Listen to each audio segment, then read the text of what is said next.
Hey, Jae Taylor here. I share my successes, I share my losses, and I had a small loss recently on a commission that I did not get. For you guys who know, I do screenwriting commissions, I design pitch decks, and I work as a creative consultant, and I call myself a script therapist. I'm not a script doctor. I'm not the guy who can just fix every script by applying some formula to it. I'm a script therapist. I like to work with people to bring the most out of their story and their characters in a natural and organic way, like a holistic script doctor. But I didn't get my last commission, and I'm not trying to shame the person who sent this to me, so I know that you're on my Facebook. I want to be clear, this is not me shitting on you or like trying to throw shade your way. This is just my take of our interaction, okay? So please I hope you don't take this personally. I was given the first few pages of the script, and it's an exorcism story, and I have not seen The Pope's Exorcist yet, but I read the first scene and I was like, hey man, like this isn't very interesting, because it used all the same cliches. We had an old priest, we had a young priest. The old priest is outside of the room, and they're talking with the family, and the demonic entity, which is tied down to a bed, which is, a girl, and what does the demonic entity do? Can anyone take a guess? Yeah, it imitates the young priest's mother's voice, and it does the, I'm here in hell, and you're hurting me, and untie me.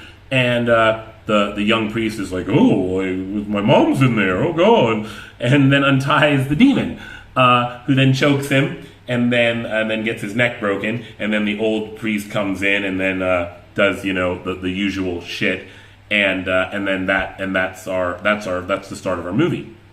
And I told the guy, I was like, listen man, like everyone's seen this, like we've all seen the beginning of a movie that starts this way, like we know where this is going.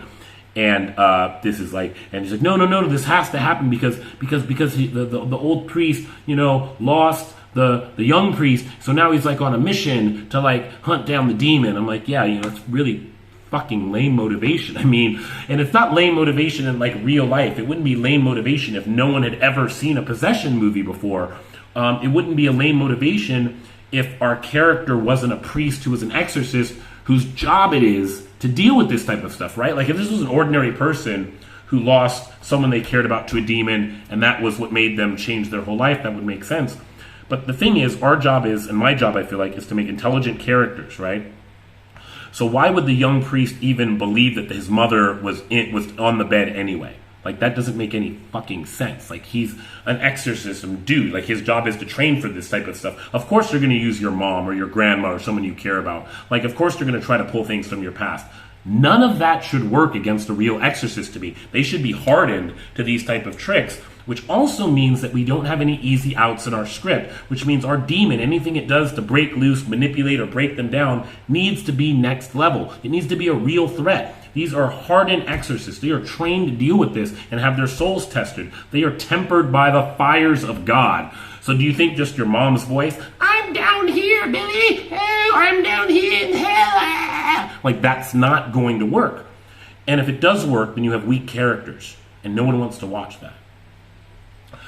And my suggestion was, let's up the stakes a little bit. Let's make real world dangerous stakes. And let's, instead of using the mother's voice, I said, let's actually put the mother in danger. Let's really have a situation go down where the young priest gets possessed and goes to the old priest's house. And instead of actually threatening the mother, actually breaks into the house and chokes her on FaceTime. And the old priest can see this happening. And the old priest is in the process of doing an exorcism and needs to make a choice. Do I stop the exorcism to, quote, save my mom and let the demon go free, and then every death that demon commits afterwards is on my consciousness? Or do I continue the exorcism and watch my mother get murdered by like a junkie or something? I'm sorry, I misspoke, I said the priest. But the demon possesses someone else to actually attack someone's mother. And it's real. It's not fake this time. It's like, yo, your mom's actually in danger. There's someone in the house. The person's crazy. They're going to kill mom. What's going on? And then that's a motivation, and then the priest can then go on a mission to hunt this demon down. And then there's a reason why, because all these people dying are his fault, because he chose his mother over the lives of all these various souls, and he feels damned, and that breaks his resolve. And again, that's just like a last minute idea that I had for it. But the moral of the story is, and I understand why I didn't get the commission, I understand that they want to stay traditional to their idea, and they want to they have a formula they want to follow, but that's the problem. You got to break formula. People have so much access to so many TV shows and so much media now. You know, it's not like there's one Exorcist or two Exorcist movies coming out. There's 5, 6, 7, 8. People are making these things, you know, 2, 3, 4 a year. So if you're going to do something in the genre that's already been done, you're going to have to push the envelope. You're going to need to write intelligent characters. The stupid characters can't work anymore because people are aware that horror exists. So what? Suddenly we're just going to start watching a horror movie and our characters don't know that a devil is going to try to imitate its mother? Like, why has that guy ever had a job beyond today anyway? How has he done anything? And you can't have everyone be a rookie on the first day, die, to motivate your main character. I mean, like, there are better ways to do this. So I'm going to wrap this up because I'm not like a YouTube video guy. Like, I don't have like a channel or anything. My moral of the story is that for me as a writer, when I'm approaching something's script, I'm going to try to find the most interesting ways to keep the story going that are going to have people wanting to put down their phone and actually watch.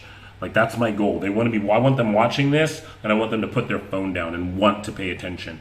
At the rate the movie that the story that I was consulting on, and again, I'm not trying to shit on the person, the script that you gave me is going to be so sleepy. It's things I've already seen 100 times. So why would I bother actually watching a movie? I might just put it on in the background. Or I might watch like a YouTube video that recaps your whole movie in 5 minutes, because that's all it really needs. Because everything that you've done, all of your beats, have already been seen. Strive to be original when we're writing. Strive to be original in everything we're doing.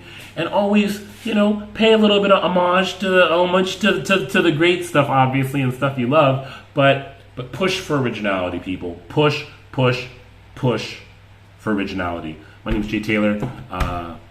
Yeah, that's it. That's it. I was gonna give it like an ending. This is Jae Taylor. This is the news.